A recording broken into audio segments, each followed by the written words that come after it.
We sort of said from the beginning of Sunset Overdrive, what would happen if societal norms were stripped away? Would we become creative like Burning Man, or would we become something oppressive like Lord of the Flies? When Marcus and I were first working on our pitch for Sunset Overdrive, one of the things we focused on a lot was these different fashion trends and just people dressing in odd ways. We had a huge collection of all these different ideas of like mods and rockers and just all kinds of crazy different fashion eras, and we handed those to Jacinda, and thank goodness she pared them down to something reasonable and doable. We started taking all the fashion reference they gave us and separating them out into 3 different buckets. Mainstream fashion is basically anything that a normal person would wear. Street fashion is something that comes out of street culture, such as emo and goth. Costumes are something that someone from a particular culture group might wear, or it's something you might even wear for Halloween. All the Sunset vanity takes from one or more of these buckets, which makes them both relatable and understandable. Diversity was very important to me because it is all about player choice and being who you want to be. And I think it definitely makes our game stand apart from other games. I think one of the interesting things about Sunset Overdrive is that most of our concept artists are actually not from the United States. I think this will appeal to a lot of different people. My team takes concepts from Vasily, our concept artist over in Russia. We wanted to embrace a bunch of different archetypes that you would see in pop culture and mash them together to create our own look. In Sunset Overdrive, we allow you to choose from many different archetypes in the game. That includes different races, different body types, big and small, and different genders.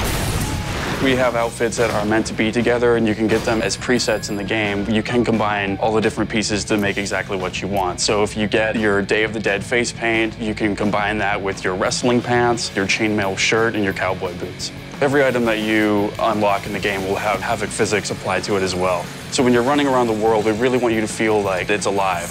Clothes sort of provide people's most obvious identity and can even act as masks. So it's really important to me and Marcus that vanity stay as just a purely vanity element, that we didn't attach RPG stats or any other bonuses to it. And it was something that was a really big fight around the studio. Marcus and I just had to stand firm and say, you know, it's really important to this game that players be able to wear whatever they want to wear to express themselves.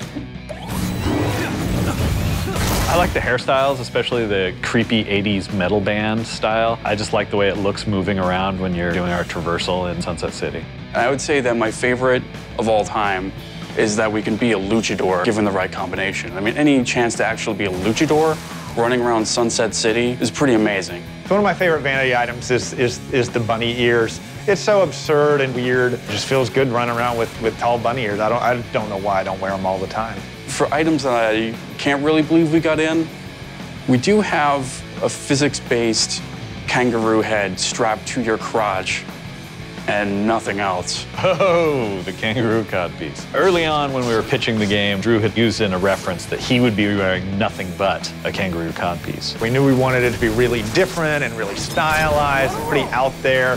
And it just seemed so absurd, but we started pitching it that way, and every pitch we did, we would talk about the kangaroo codpiece, and I think it was one of the first things you can look at or talk about and be like, now that is Sunset Overdrive.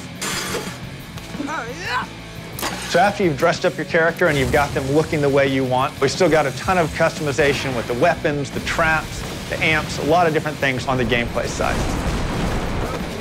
So thanks for coming to Comic-Con and checking Sunset Overdrive out. Hope you pick it up on October 28th and let your freak flag fly high.